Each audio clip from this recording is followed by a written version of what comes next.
السلام عليكم ورحمة الله وبركاته. ازيكم كل حبايبي كل متابعيني في مصر وداخل مصر. حبيت اوجه لكم شكري والتحية والتقدير ليكم.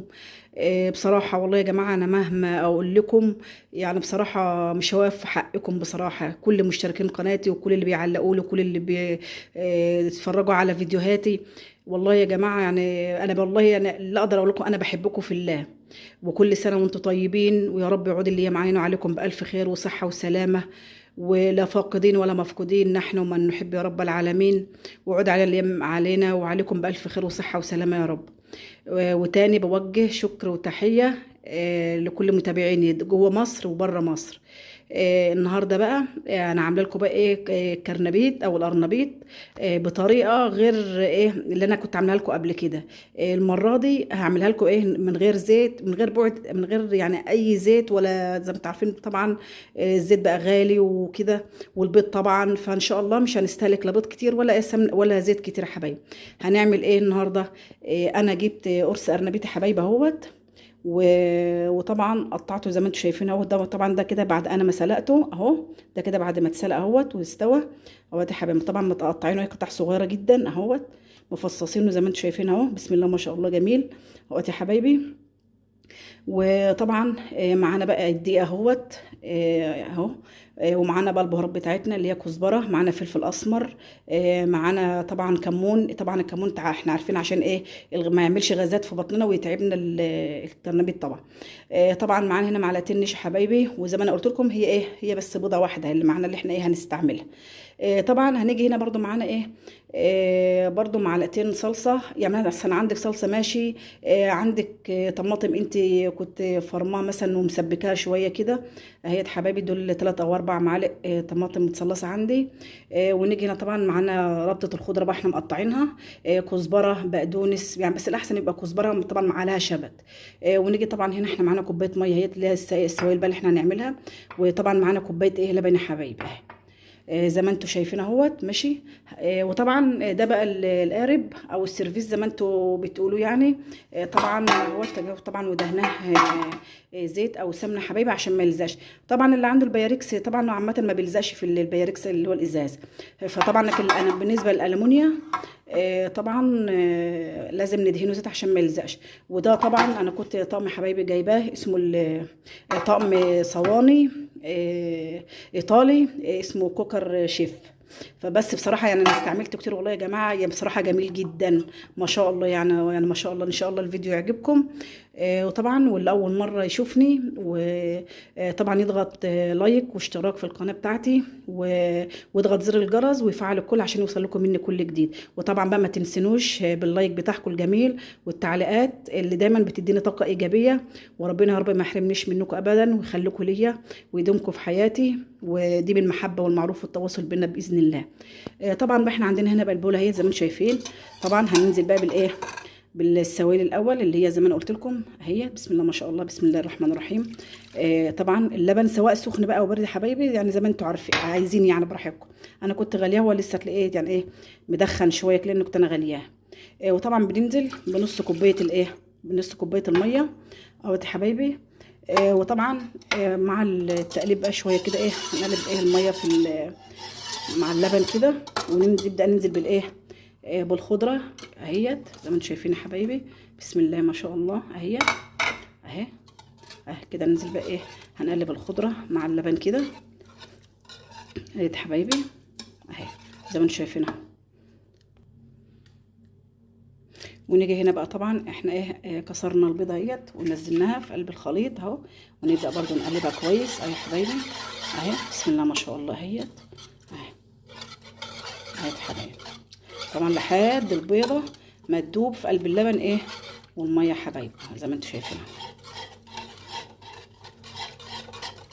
ماشي. ادي كده هي البيضه اهيت كده يعتبر ايه الحمد لله اهي اتعملت ماشي ماشي كده. ايه اهي كده بقى ننزل بالايه بالبهارات بتاعتنا زي ما انا قلت لكم. معانا فلفل اسمر، معانا كمون، معانا الكزبره، معانا معلقه نشا يا حبايبي عشان يبقى ايه ما يبقاش مكتوم كده معانا يا حبايبي.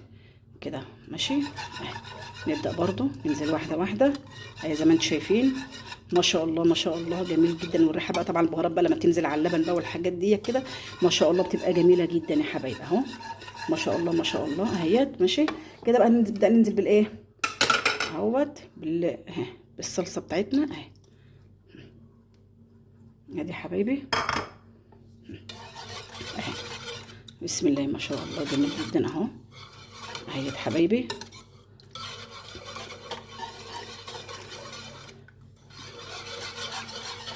نبدأ بقى ننزل بالايه حبايبي اهو.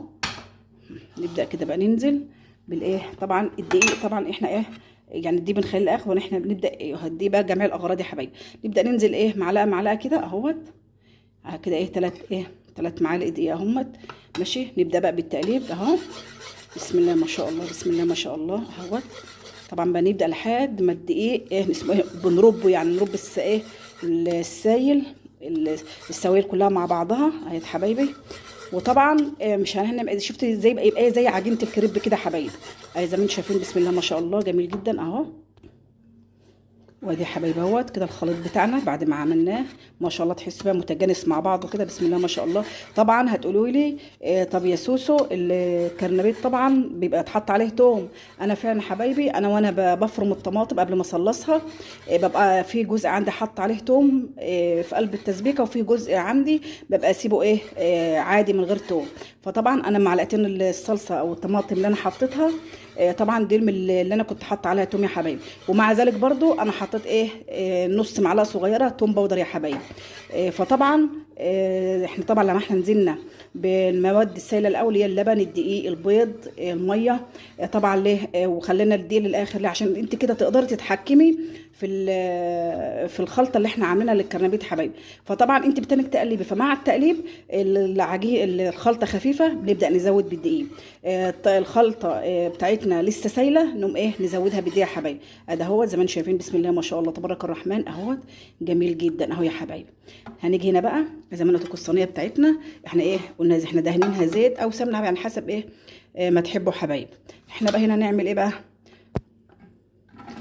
نزلنا بقى بالكرنبيت بتاعنا زي ما قلت لكم. بسم الله ما شاء الله اهوت يا حبايبي. احنا زي ما انتم شايفين اهوت.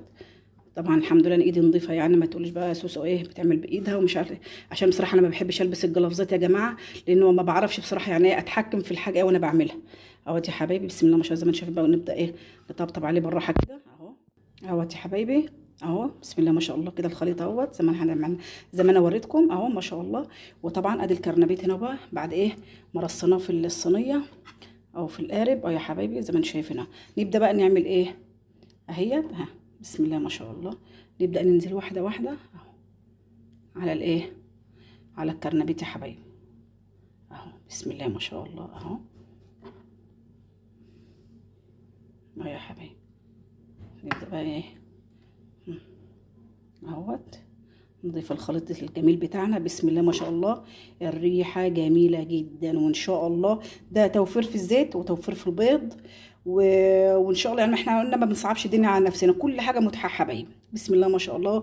وما نقولش بقى الدنيا غلا ومش عارف لا والله يا جماعه والله العظيم ربنا بيرزق وربنا برضو بيفكها من عنده. فالحمد لله يا رب ربنا دي معانا نعمه احنا احسن من غيرنا كتير والله الحمد لله.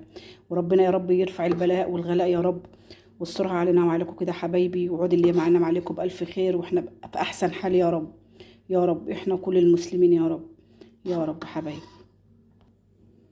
يا حبايبي. وده كده بعد ما نزلنا الخليط كله على الكرنبيت او القرنبيط زي ما بتسموه اهو يا حبايبي. وطبعا بعد بقى ما بنخلص نعمل نبدا بقى نحركه كده اهو عشان الخليط مع الكرنبيت يتغلغل مع بعضه كده ويشرب من من الخليط يا حبايبي اهو. وطبعا بنبقى بقى مولعين البوتاجاز او الفرن عشان يبقى سخن كده. وممكن تولعي من تحت عادي هيحمر برضو عايزه تولعي من تحت ومن فوق برضو يعني ما فيش مشكله حبايبي اهو. زي ما انتم شايفين نسيبه لمده 20 دقيقه كده على ما يبدا يستوي كده اهو يا حبايبي. هندخله بقى الفرن وان شاء الله هوريلكم بعد ما يطلع من الفرن باذن الله. اهو يا حبايبي ما شاء الله بسم الله ما شاء الله تبارك الرحمن. والله يا جماعه ريحته هو بيستوي والله ما اقول لكم بسم الله الله اكبر خرافه تحفه. فطبعا قبل بقى هنحطه تاني في البوتاجاز تاني. ليه بقى الاول هنقطعه اهو يا حبايبي اهو كده ماشي اهو